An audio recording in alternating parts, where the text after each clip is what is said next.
ওটা হচ্ছে আপনার টি-শার্ট, প্যান্ট এগুলোতে প্রিন্ট করতে আচ্ছা, ওই যে প্রিন্ট করে স্ক্রিন ছাপা প্রিন্টের মতো, আর কি, ছাপা confirm। প্রিন্টের মতো। আচ্ছা আচ্ছা। তো ওটা করতাম, করার পর কোন এক মাধ্যমে আর কি দেখা যাচ্ছে যে মানে রাগ জিনিসটা খুবই খারাপ। তো আমি রাগারাগির মাধ্যমে ওখান থেকে বের হয়ে যাই। বের হয়ে যাওয়ার পর ওই জবটা চলে যায়। তো এভাবে চলে যায় আরো আনুমানিক 6 মাসের মতো। তারপর আমি উত্তর আজমপুর রাজকীয় কমপ্লেক্স ওখানে একটা জব নেই। তো এটা ওটা আরেকজনের কোন মাধ্যমে সময়ের জব কথা, মানে হয় আর কত কি। সালে এটা? এটা আনুমানিক আপনার 2021 হবে মেবি আর কি। আচ্ছা, 21 এর সময়। 21 এর সময়। তো ওখানে একজনের মাধ্যমে আমি একটা জব পাই, ওটা হচ্ছে নায়ক রাজ্জাকের মার্কেট রাজকীয় কমপ্লেক্স। তো একজনের মাধ্যমে জবটা পাই, পাওয়ার পর আমি ওই জবটাতে মানে অ্যাটাকিং ছিলাম। তারপরে এভাবে আপনার চলে যায় প্রায় 3টা বছরের মতো। আচ্ছা, এখন যেখানে জব করছো এই জায়গায় 3 বছর ধরে আছো? হ্যাঁ হ্যাঁ, জি শিওর। আচ্ছা, তার মানে তোমার ছাত্রত্ব থেকে তুমি বেরিয়ে এসে যখন কর্মজীবনে ঢুকে গেলে কনফার্ম। এবং এখন যেখানে তুমি আছো, কাজ করছো, সেখানকার সাথে এই যে বৈষম্য বিরোধী ছাত্র যে আন্দোলনটা হলো 2024-এ, 24 শিওর। এটার সঙ্গে সম্পৃক্ততা কিভাবে হলো? মূলত হচ্ছে যে ছাত্ররা কিন্তু আমাদের ভাই। একটা সময় আমি নিজেও ছাত্র ছিলাম, হয়তোবা ফ্যামিলির আর্থিক অবস্থার কারণে আমি পড়ালেখাটা করতে পারি নাই, নয়তোবা আমার তো কিন্তু ইচ্ছা ছিল যে পড়ালেখা করা। তো ছাত্ররা কিন্তু আমাদের ভাই, আর তাদের উপরে যেরকম ভাবে নির্মম অত্যাচার করা হচ্ছে, যেরকম ভাবে গুলি করা হচ্ছে, আমি মনে করি যে সাধারণ মাইন্ডসেটের যারা আছে তারা কখনো ঘরে বসে থাকতে পারবে না। ওরা আলাদা একটা ভিন্ন দেশের মতো, মানে ভিন্ন প্রজাতির মতো একটা মানুষ। যদি আমি মনে করি যারা রাজপথে নামে নেই যারা আর কি, বা আমি আমার নিজস্ব যে মাইন্ডটা, এই মাইন্ডটা নিয়ে আমি ঘরে থাকতে পারি নাই। আমার প্রশ্ন হচ্ছে, তুমি যেই জায়গাটায় চাকরি করছো সেখান থেকে আন্দোলনে আসলা, তো চাকরির কোনো ক্ষতি হলো না? ওইখানকার কোনো বাধার সম্মুখীন হওনি? না, দেখা যাচ্ছে যে কিছু কিছু সময় আমাদের মার্কেটটা অফ ছিল, তো সেই ক্ষেত্রে আমি জয়েন হতে পারছিলাম। আবার কিছু কিছু সময় দেখা যাচ্ছে যে খোলাও ছিল। তো আমি আমার দোকান থেকে এরকমটা বলছি যে আমাকে আধা ঘন্টা 1 ঘন্টা ছুটি দেন, আমি একটু বাইরে থেকে ঘুরে আসি। তো এরকমটা বলার পর ওই সময়টা হ্যাঁ আমি ওদের সাথে ছিলাম, আন্দোলনে এরকমভাবে এসে ছিলাম আর কি। যোগ হয়েছে আসলে। তো এই আমরা যেই দুর্ঘটনার কথাটি জানতে পেরেছিলাম যে আন্দোলনে তুমি ঠিক কতদিন ধরে সম্পৃক্ত? আমি ছাত্রবাদের সাথে মূলত রানিং আপনার প্রায় 13-14 দিনের বেশিও ছিলাম আর কি। 5 তারিখ পর্যন্ত 13-14 দিনের মতো ছিলাম। দেখা যাচ্ছে কোনোদিন সারাদিন ছিলাম, সকাল 10টা-11টা থেকে সন্ধ্যা পর্যন্ত, আবার কোনোদিন আধা ঘন্টা বা 1 ঘন্টাও ছিলাম, এরকম আর কি। তবে ছিলাম প্রতিনিয়তই। আচ্ছা, আপনার কাছে আমি জানতে চাই, এই যে ও চাকরি করছে, এটা তো আপনি জানেন 3 বছর ধরে একটা জায়গায় চাকরি করছে। জি। তো এই চাকরির ফাঁকে ফাঁকে ও যে আন্দোলনে ঢুকে যাচ্ছে এবং সেখানে যে যে এই খবরটা কি আপনি জানতেন? জি, অবশ্যই আমি এটা শুনতাম। শোনার পর আমি ওরা অনেক সময় ওটা বোঝাতাম, বাসায় বোঝাইতাম। উনি আমার অনেক সময় মিথ্যা কথা বলতো যে আব্বা আমি জব করতে গেছি, তুমি কার কাছে শুনছো, আমি জব থেকে কেটে যেতে পারি। আবার অনেক সময় মালিক আমাকে ফোনটা বলতো, আমার কাছে আধা ঘন্টা বইলা 2 ঘন্টা কোথায় থাকে আপনি একটু খবর নিয়ে দেখেন। অনেক কথা বলতাম, অনেক সময় না করতাম, আমাদেরকে বোঝাইতাম, কিন্তু ওরা বুঝিয়ে রাখতে পারতাম না। ছাত্র আন্দোলনটা যখনই হইতো তখনই যেন ওর মাথা কেন অটোমেটিকই হয়ে ওই আন্দোলনের দিকে এসে রওনা হয়ে যেত।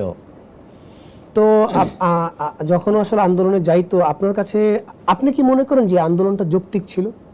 যুক্তি হিসাবে যুক্তি ছিল, কিন্তু বয়স হিসাবে তো যুক্তি হয় না।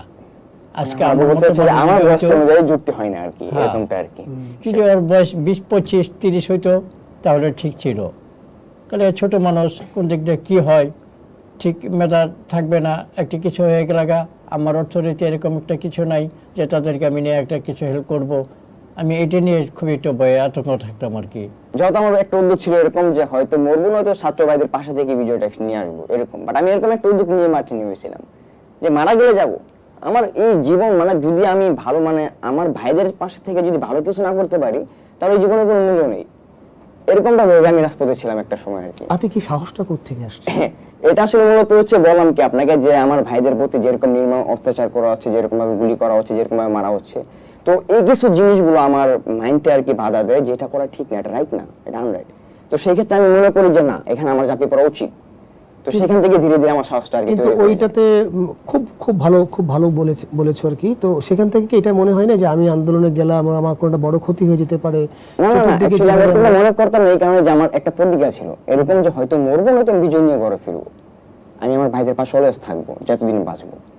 মানে তুমি এটা যা হওয়ার হতে পারে, কিন্তু আমি কিছু পাবো না, এরকম একটা সংকল্প মনের মধ্যে ছিল। পরিকল্পনা ছিল আমার যে আমি কিছু হবো না, যা হওয়ার হবে।